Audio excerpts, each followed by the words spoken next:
Last लीला जो की है वो रास लीला है। अब रास लीला भगवान ने कब की? सुखदेव जी कहते हैं, हे राजन अभिमन्यु पुत्र परीक्षित जी, भगवान ने रास लीला प्रारंभ कौन के दिन की? कुमार की पूर्णमासी, और हम उस पूर्णमासी को शरद पूर्णिमा कहते हैं। और ये लीला कौन से वृंदावन में की? निधिवन में। निधिवन में आज भी जाइए, जो निधिवन में वृक्ष खड़े हैं, वहां के वो वृक्ष रात्रि में आज भी गोपी बन जाते हैं। एक किस मुद्दाओं से दान हुआ है? अब इधर निधिवन में भगवान ने एक जो है मंच बनवाया है, और उस मंच में बनकर के तैयार हुआ। अब शरद पूर्णिमा की रात्रि में ठीक भगवान ने शाम को, उसमें पहरेदार कौन है? नारी। पुरुष प्रवेश जो है वर्जित है, नारी प्रवेश एंट्री है, पुरुष नो एंट्री है। अब पुरुष उसमें नहीं जा सकता है, केवल नारी का ही प्रवेश है। सुखदेव जी कहते हैं सारी गोपिकाएं भगवान कन्हैया की रास लीला देखने के लिए जाती हैं। सुखदेव जी कहते हैं जिस समय भगवान ने अपनी हमारे गोविंद ने बंसी को बजाया, बंसी बाजी श्याम की मोहे तीनों लोग, बेतीनों मोहे नहीं, राहत कौन से लोग।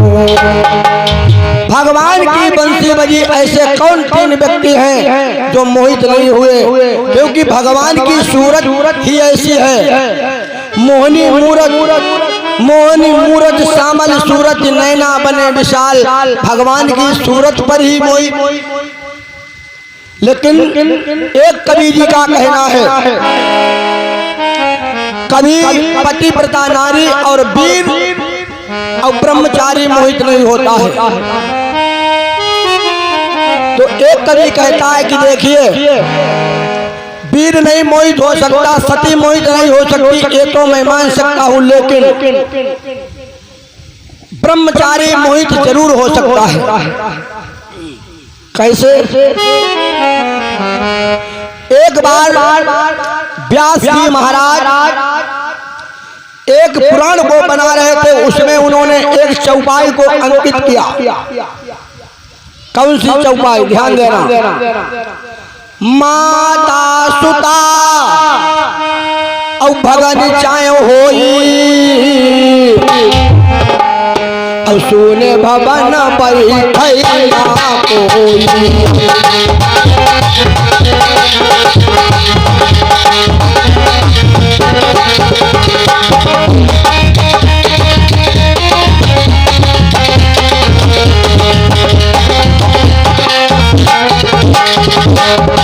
माता सुता, सुता माने पुत्री, भगनी माने बहन। माता सुता भगन चाहे होई, और सुने भवन बैठे ना कोई। ये चौपाई को व्यास जी ने लिखा है। तब तक उनके एक शिष्य हैं, कौन? जिनका नाम है जैमिनी ऋषि। अब जैमिनी ऋषि ने कहा, अरे गुरुदेव, ये तुमने बिल्कुल गलत लिखा है। एक बात बतलाइए, पुरुष अपनी माता के पास में नहीं बैठेगा, अपनी पुत्री के पास में नहीं बैठेगा, अपनी बहन के पास में नहीं बैठेगा, फिर आखिर वो बैठेगा कहाँ? उन्होंने पुराण को बंद कर दिया। प्रत्यक्षम किम प्रमाणम, जब इसका मैं प्रमाण बना लूंगा तब मैं आगे लिखना प्रारंभ करूंगा। सुखदेव जी कहते हैं, राजन कुछ समय व्यतीत होने पर भुलावा देकर जहाँ पर जैमिनी ऋषि का आश्रम बना हुआ है, वहाँ पर भगवान वेदव्यास जी एक कन्या का रूप बना करके गए हुए हैं। सुखदेव जी कहते राजन शाम हो गई, पानी बरसने लगा, वो कन्या एक वटवृक्ष के नीचे खड़ी भीग रही है। और जब जैमिनी ने भीगती हुई कन्या को देखा, अयम बाल के इधर आओ, कपड़े भीगे हुए हैं, ताकि हमारे पास सूट तो है नहीं, और ऐसा है हमारे पास साफी और लंगोटी है, इन गीले वस्त्रों का परित्याग कर दो, साफी और लंगोटी को बांध लो। तब तक सुखदेव जी कहते हैं सूर्य अस्त हो गए, शाम हो गई। अब शाम होने पर व्यास जी ने कहा जो कन्या का रूप बनाए हैं, उन्होंने कहा कि अब हम घर जाएंगे। अब तो सुखदेव जी कहते हैं हे राजन, अब जैमिनी ने कहा कि शाम हो गई, तुम रात्रि में घर क्यों जाओगी, यहीं ठहर जाओ, सुबह चली जाना। ठीक है, लेकिन मैं जाऊंगी कहाँ, रहूंगी कहाँ, लेटूंगी कहाँ? क्यों? हमारे पास लेटने वाले दो व्यक्ति हैं, अब लेटने का जो बिस्तर है वो एक है, अब लेटने वाले दो बिस्तर के। तो व्यास जी ने कहा कि देखो भाई ऋषिवर, हे भगवान, आप तो ठहरे कौन पुरुष और मैं ठहरी नारी, ये तो नहीं बनेगा। क्या होना चाहिए? एक चटाई है, उन्होंने कहा कि जब हम लेटेंगे, ये हमारे दादाजी के द्वारा 201 मुद्राओं से दान हुआ है, दुर्गा मैया भंडार भरती रहे, मंगल कामना शुभकामना करती रहे। तो उन्होंने कहा कि एक करवट से हम लेटे रहेंगे और एक करवट से तुम लेटी रहोगे, सुबह चली जाना, कोई बात नहीं। तो लिखा है व्यास जी ने, लेटे जब दो हृदय शंका, यानी जब लेटे हैं जैमिनी ऋषि और व्यास जी जो कन्या का रूप बनाए हुए हैं, तब दोनों के विषय में कोई शंका नहीं थी, इसीलिए लिखा है लेटे जब दो हृदय शंका, और मानव यूं छत्तीस के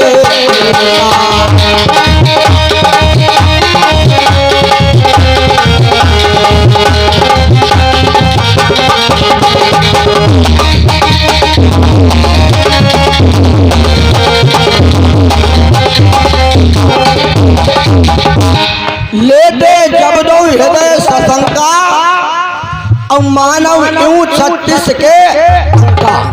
अब 36 के अंक कैसे होते? किस प्रकार से? 3 का मुख इधर, 6 का मुख इधर, यानी पीठ जुड़ी, मुख इधर उधर।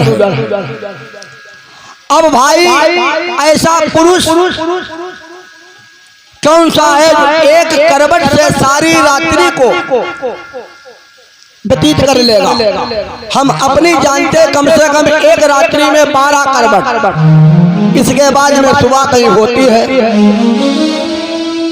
थोड़ी देर भाई और बदली करवट, और अंक बने अब जैसे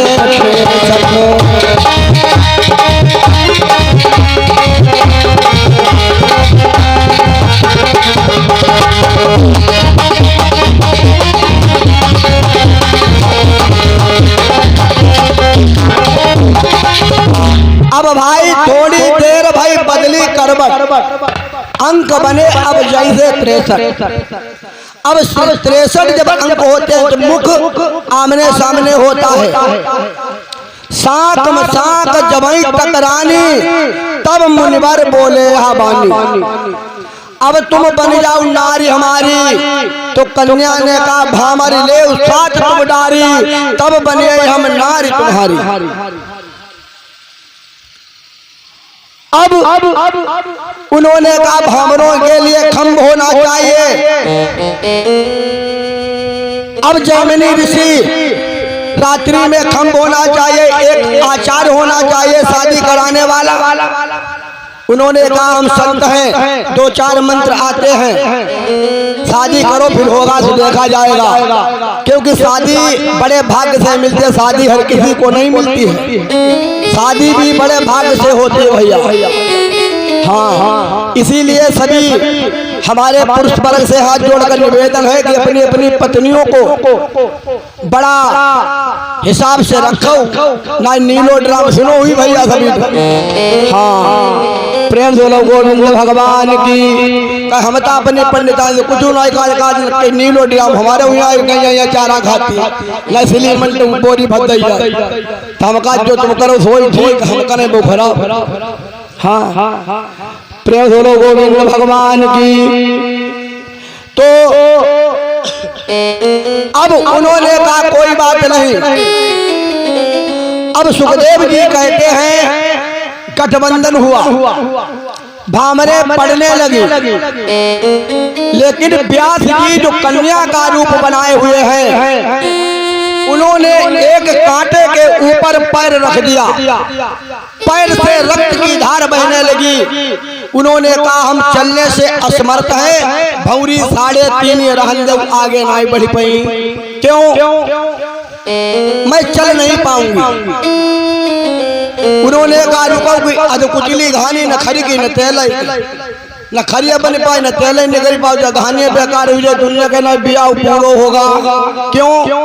अब कैसे होगा? हमारे लिए होना चाहिए तुरंग, यानी अश्व यानी घोड़ा, घोड़े पर बैठकर तब ये भामरे साथ पूरी हो पाएंगी। उन्होंने कहा इतनी रात्रि में घोड़ा कहाँ मिलेगा, और जब घोड़ा मिलेगा नहीं विवाह हो नहीं पाएगा। कि भैया लो तुम्हारे बबालू रूप नारायण। अब इधर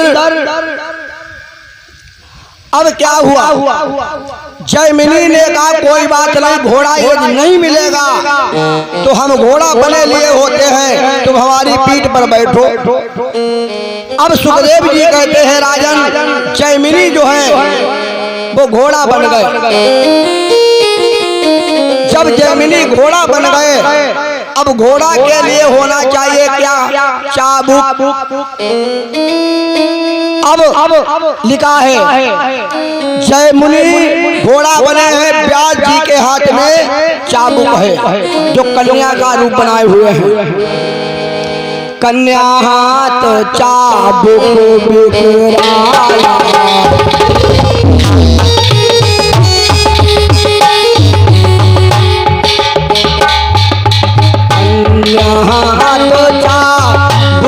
बिखराया,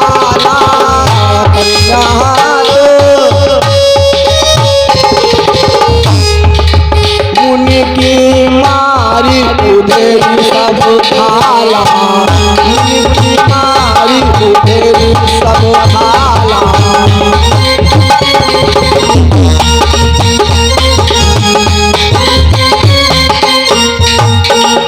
कन्या हाथ चाबुक बिकराला, मुनकी मारी उधेरी सब खाला। सब खाल खींच गई, एक खाल ना लागे अपनी कसम भैया, सब खाल खींच गई। अब जैमिनी ने कहा बाऊ बाऊ खाल खींच लो, जब तुम पत्नी बन जाओगी हमारी